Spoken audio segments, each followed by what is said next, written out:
Okay, now we will be learning indexing. So, Python indexing. Let's continue with this string example only. So, this string is already, if you see the memory allocation, it is like it's a type of collection data type which we are storing inside a memory layer. And this memory layer, like here, it is fully ordered collection. Like if I talk about a string which is having pyt and if I write pty, both are not same, because for both cases orders is very much important. Like whenever I am going to store python, this word, then python, in this order these letters should be in. So these are not same. Now the thing is, it is ordered collection. As because it is ordered collection, you can access this entire python programming string with the help of this a, because you have stored this address or the location. Now the thing is, let's suppose you want to access individual character from this string. Individual character means, let's suppose you want to access this o from this string. So what to do then? So for this case, for every collection data type which is ordered collection data type which is ordered collection, you will be seeing later also, we will be going for list, we will be going for tuple.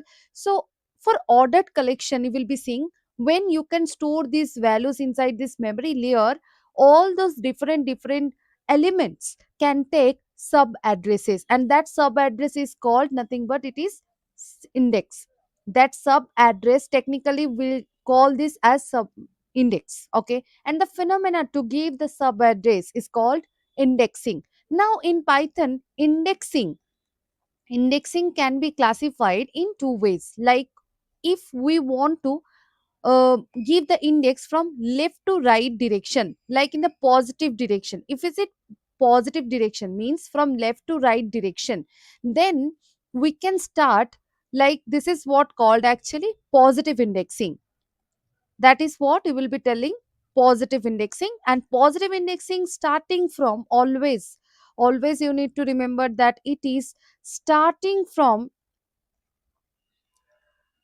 0 always. Like if I give the positive indexing now, we will be counting from 0, 0, 1, 2, 3, 4, 5, 6, 7, 8, 9, 10, 11, 12, 13, 14, 15, 16, 17. Okay, now on the same way, can we go from left side to right side? We can do with positive indexing. Now if I go in backward direction, means from right side to left side, is it possible? Yes. That indexing we will be calling as, like right to left direction, that indexing we will be calling as negative indexing. Negative indexing. And negative indexing, always it is starting from -1, starts from -1. So if I give -1, we are starting from -1, -2, -3, -4, -5, -6, -7, -8, -9, -10, -11, -12, -13, -14, -15, -16, -17, and -18. So this is how. So always you will be seeing, as because it is starting from 0, it is ending at 18 -1, means always it will be go up to len of this collection -1. Okay, and always you will be seeing, as because negative indexing starting from -1, it will end at minus len.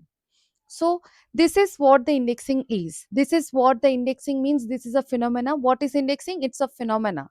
It is a phenomena to give the sub address to the individual character or individual element of the ordered collection. And index is only possible. Always remember, indexing is only possible for ordered collection. For ordered collection. Now here we are learning string. So string is a ordered collection. That's why we can do this sub address. Now how to access?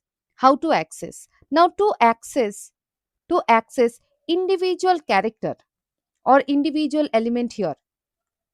So to access individual element, what we can do here? the syntax, the correct syntax is the variable, and then in the square braces you need to mention the index of that particular element, and you will be getting the result. Let's suppose you want to access this y, you want to access this y. So for this, what is the variable? For this y, what is the variable? A is a variable. Now let's write the index. Now you will be asking which index, positive index or negative index, any one of them. If you use positive index, then we will be writing a1, it will be giving the output as y. And on the same way, we can use negative indexing also. So negative index of y is minus 17, so we can use minus 17 also. But the thing is here, when to use positive indexing and when to use negative indexing. So as you can see here, when we are using positive indexing, when my elements are at the very left, then it's a left. So when it is present in the very left, then it is easy to count positively.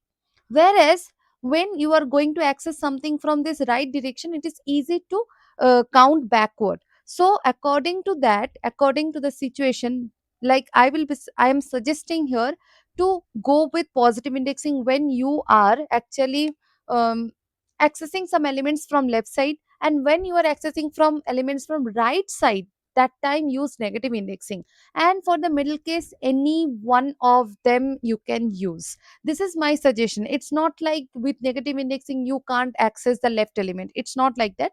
That is your situation, like according to your situation you can use, like as per your comfort, you can use that indexing. Now let's understand technically, let's go back to the ideally and let's understand how it is working actually.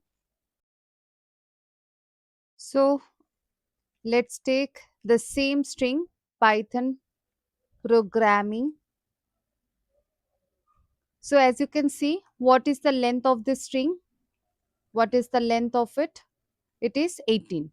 Fine. Now let's suppose I want to access the first character. What I can do? Ace of 0, because 0 is the positive index, so we can use this. So this is how we can access P. Now on the same way, if I want to access with negative indexing, I can simply use minus 18. But better to use positive indexing, as because we are accessing some characters from the left side. Let's suppose I want to access the last character. So what is better? Better to use the negative indexing because it is very easy to count from right side. It's actually minus 1, right? So ace of minus 1, this is how we can access the last character. This is how we can do.